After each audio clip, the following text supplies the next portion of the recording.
شاء الله النهاردة هنعمل كب كيك الكاكاو بشكل عباد الشمس بطريقة سهلة جدا وبسيطة، مكونات معظمها في كل بيت. أول حاجة هنجهزها المواد الجافة. عندي كوباية من الدقيق حوالي 250 جرام، ويفضل تنخلي الدقيق كذا مرة عشان يديكي هشاشة الكيك. هضيف عليهم نص كوباية من الكاكاو الخام، أنا بستخدم النوع الأسباني حوالي 60 جرام. هضيف رشة من الملح، معلقة صغيرة من البيكنج باودر، ونص معلقة من البيكنج صودا.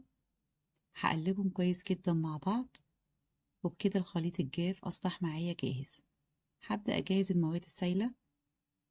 عندي بيضتين بدرجة حرارة الغرفة، هضيف عليهم رشة من الفانيليا،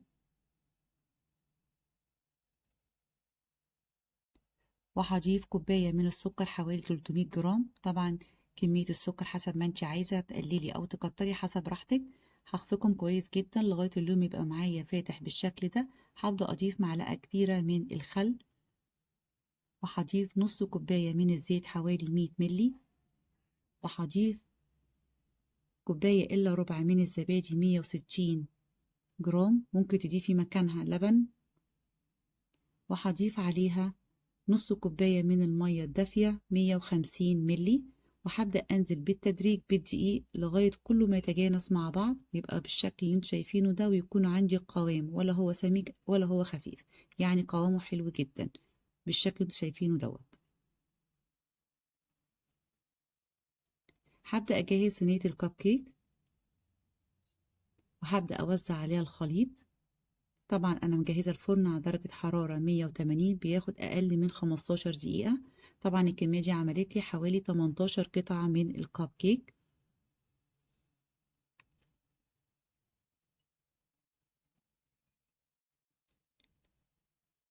وأول ما بيطلع معايا بيكون بالشكل اللي انتوا شايفينه دوت. طبعا عايزة أقول لكم ريحته جميلة جدا وطري قوي وهش من جوه، وهوريكم برضو واحدة من جوه. شايفين؟ بصوا بقى الهشاشة عاملة ازاي، بصوا من جوه عامل ازاي، حلو جدا سهل مفهوش أي حاجة. هبدأ أجهز الكريمة. عندي كوباية من الكريم شانتيه، عليها كوباية من اللبن المثلج أو المية المثلجة، وهضيف لون غذائي أصفر. هبدأ أعمل شكل الوردات،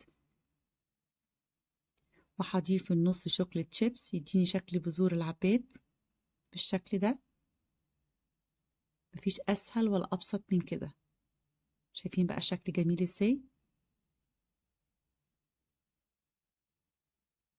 حلو جدا. وده الشكل النهائي. لو عجبكم الفيديو منسوش الاشتراك في القناة وتفعيل الجرس وتعليق حلو علشان يوصل لكم كل جديد. سهل وبسيط، ما خدش مننا وقت خالص، وشكله شيك قوي تقدميه للضيوف او عندك مناسبات واعياد ميلاد. حلو جدا وشكله شيك، جربوه هيعجبكم، وبالهنا والشفا.